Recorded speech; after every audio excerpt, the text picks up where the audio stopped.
But now, Russia rallies her armies. What do we expect? We know Ezekiel 38 off by heart almost. Son of man, set thy face against the land of Magog, Central Europe, and the prince of Rosh, Meshech and Tubal, and prophesy against him.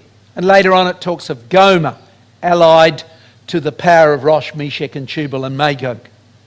So put that on a map. What do we see? Here it is. Taking that verse that we looked at a few moments ago, Rosh, Meshech and Tubal. There's the Russian territory. Later on in the same chapter it speaks of this power being toward the very north, just south of the North Pole. And of course it is. And here is the rest of Europe. So, almost all of Europe will be allied to Russia. That's what we're told. Not Britain, obviously. We know that from what we've already seen. So the situation's going to develop in the Russian area. Here's what Brother Thomas said in Exposition of Daniel. Listen to these words. There never has been such an age of conquest as that which will soon open upon the world. And as to the establishment of European freedom and independence, the war to be initiated is the setting in of an overwhelming inundation that will submerge them under one of the most terrible and scorching despotism that have ever wrung the heart of nations. Russia will move in and take control of Europe. There's the scene that he anticipated then.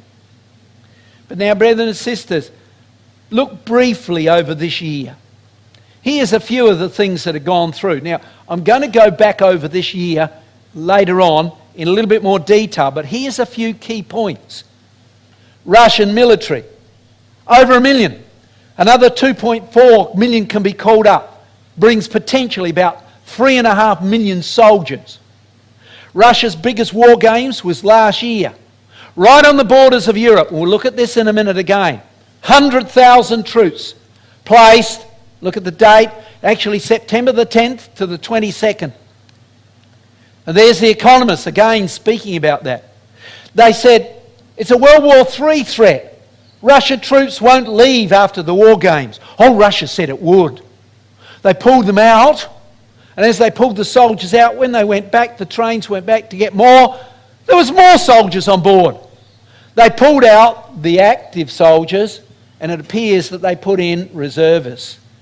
So the 100,000 is still there. More on that in a minute. Oh, sorry.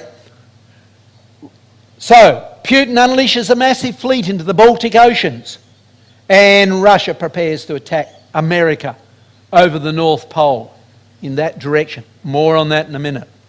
So, Russia could cut off the internet to the North Atlantic Treaty Organisation countries in Europe. That's what they're worried about.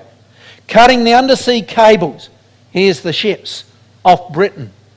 And so Europe could be cut off from its help from North Atlantic Group, from America, from Britain. Will they send their soldiers into Europe where they could be attacked? And where they've got no links back to home and command back in Britain and America. There's the fear that they have. So now, NATO begins to break up. The first part of it. North Atlantic breaking away from the rest of Europe. So Europe rewrites, oh yes, in fear. In fear for the moment. And so coming back to those quotes we looked at before. There we are, we expect, don't we, these countries to be allied together, to be united together. And Putin now builds up in the areas off Estonia, Latvia, Lithuania, the Baltic states, Poland here. Huge numbers which were further increased this year. Further increased this year. Now, look at this little country here for a minute. Kaliningrad. Centre your attention on there.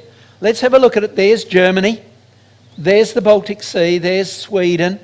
There's Poland. Okay, now into that area, look at the date.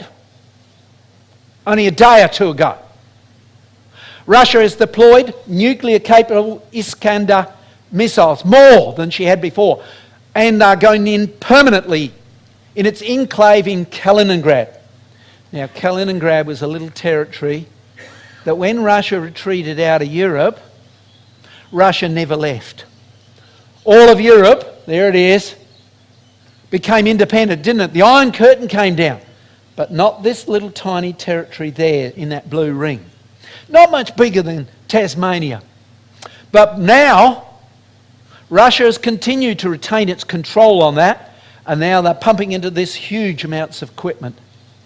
They're putting into their missiles, and we'll have a look at some of the others in a minute, permanently placing them, and they're now 400 kilometres away. These missiles can travel 400 kilometres and can hit almost all of Europe with nuclear weapons. And there's the fear. But at the same time, what about America?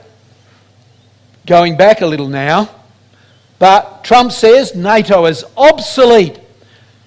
What's he getting at? He said, listen, we'll help NATO, but they've got to pay for their part too. He went over and said, we spend 7%, all of you countries have got to at least spend 2%. And they said, no way. No way. And so he said, well, we're not going to help you. Unless you pay up, we get out. And there was the scene then. And that has increased in the American movement. More on it as time goes by. This then has come into the hearts and minds of everybody in that NATO group. And so countries are terrified. Oh, Czechoslovakia, Russia-friendly president wins the re-election. People are beginning to turn the other way in their fear. Remember, Czechoslovakia is almost on the borders of Russia. So they're afraid. And so they elected a Russian-friendly president into power. Look at the date. Happening so quickly. And again, look at the date. Western intelligence services fear Vienna's in Putin's pocket. A pro-Russian party now runs the police, the diplomacy, and the army of Austria. Staggering changes. What about the other countries? Oh, well, they're getting frightened. They haven't gone a line toward Russia, but others, Sweden, is instructing its people what to do if Russia takes over. Now, concern, anxiety over Russian aggression, steps to prepare to war with Russia. There we are. And here's earlier one. A similar situation. Lithuania published a manual sent out to 3 million citizens what to do when Russia takes over.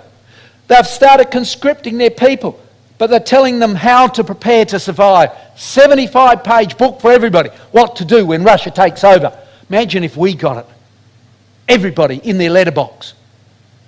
How would you feel? And on the other side, Magog, Germany, quietly working to unite European militaries. Apparently she's got hold of about 27 crack soldiers, commanders, and sending them to all the nations in Europe and trying to instruct them as to what to do. In other words, in a way, Germany is quietly taking control. Quietly taking control with a fully fledged European military, combining the European powers together. And they're doing so because everybody's afraid. Maybe under Germany they could come together. The aim of the EU was that Germany might not dominate again. And so the situation's developing contrary to what people wanted in the long run. And the top autocrats admit the EU plans a massive power grab. So while NATO and the military is falling apart, but coming under, because of fear, Germany and other things like that, they're endeavouring to financially come together a bit more strongly because they're worried over the financial situation, which we saw this week.